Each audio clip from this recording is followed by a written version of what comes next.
നമസ്കാരം, എല്ലാവർക്കും പുതിയ വീഡിയോയിലേക്ക് സ്വാഗതം.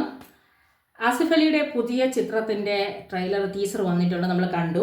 ആഭ്യന്തര കുറ്റവാളി എന്നാണ് പേര്. ഇതിന്റെ ടീസറിനകത്തും ഒരു പാട്ടിനകത്തും ഇപ്പോൾ വന്ന ട്രെയിലറിനകത്തും പറയുന്നത് ആൺകുട്ടികൾ അനുഭവിക്കേണ്ടി വരുന്ന പീഡനങ്ങളെ കുറിച്ചാണ്. അതായത് ഒരു വിവാഹമോചനം അല്ലെങ്കിൽ വിവാഹമായി ബന്ധപ്പെട്ട് അല്ലെങ്കിൽ ഗാർഹിക പീഡനമായി ബന്ധപ്പെട്ട് വരുമ്പോൾ അവിടെ സ്ത്രീക്കും പുരുഷനും തുല്യ പ്രാധാന്യമില്ലാതെ എപ്പോഴും പുരുഷന്മാരുടെ ഭാഗം തെറ്റാണെന്ന് പറഞ്ഞ് വാദിക്കുന്ന വിഭാഗം ഉണ്ടെന്ന് അവർക്ക് വേണ്ടിയിട്ടൊരു സിനിമയാണെന്ന് പറഞ്ഞിട്ടാണ് ആഭ്യന്തര കുറ്റവാളി വന്നിരിക്കുന്നത്. ഒരു കുറ്റം നടക്കുമ്പോൾ അവിടെ സംഭവിച്ചത് എന്താണ് എന്ന് പറഞ്ഞാൽ ഇവിടെ പലതരം ക്രൈമുകൾ നടന്നല്ലോ. ക്രൈമുകൾ നടക്കുമ്പോൾ പൊതുവെ പുരുഷന്മാരുടെ പേരുകൾ പറയുകയും സ്ത്രീകളുടെ പേര് പറയാതിരിക്കുകയും ചെയ്യുന്ന പരിപാടിയുണ്ട്. ഇവിടെ തന്നെ നമുക്കറിയാം, കഷായ ഗ്രീഷ്മയുടെ കേസൊക്കെ വന്ന സമയത്ത് ഗ്രീഷ്മയുടെ പേരും ഫോട്ടോയും വിവരങ്ങളും എല്ലാം വച്ചിട്ട് അവരെ ന്യായീകരിക്കാൻ ശ്രമിക്കുകയും മറ്റേ പേരുകളെല്ലാം പബ്ലിസിറ്റി പെടുത്തുകയൊക്കെ ചെയ്തു. അതായത് അവർക്ക് പറ്റുന്നത് അബദ്ധവും ഇവർക്ക് പറ്റുന്നത് അറിഞ്ഞുകൊണ്ടുവാണെന്നുള്ളൊരു ഭാവത്തിൽ പൊതുവെ ചെയ്യുന്ന ഒരു പരിപാടിയുണ്ട്. അപ്പോൾ അതിനെതിരെ കൂടി പ്രവർത്തിക്കാൻ ഒരു തിരിഞ്ഞു നോട്ടം കൂടിയാണ് ഈ സിനിമ. അതിൻ്റെ ടീസറും ട്രെയിലറും കാണുമ്പോൾ മനസ്സിലാവും.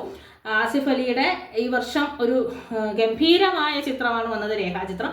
അതിനുശേഷം വരുന്ന ചിത്രമാണ്. വിഷു റിലീസ് കഴിയുമ്പോൾ ചിത്രം തിയേറ്ററുകളിലേക്ക് എത്തും. എന്തായാലും ഈ സിനിമ കൊണ്ടുവരുന്ന ഐഡിയ എന്താണെന്ന് നമുക്ക് അറിയില്ല. ഏതാണ്ട് ഇതൊക്കെയാണ് എന്നല്ലാതെ എന്താണെന്ന് അറിയില്ല. എന്തായാലും എല്ലാവർക്കും അവർ വിചാരിക്കുന്ന തരത്തിലുള്ള രീതിയിൽ ഈ ചിത്രം തിയേറ്ററുകളിലേക്ക് എത്തിക്കാനും അത് പ്രേക്ഷകർക്ക് സ്വീകരിക്കാനും കഴിയട്ടെ.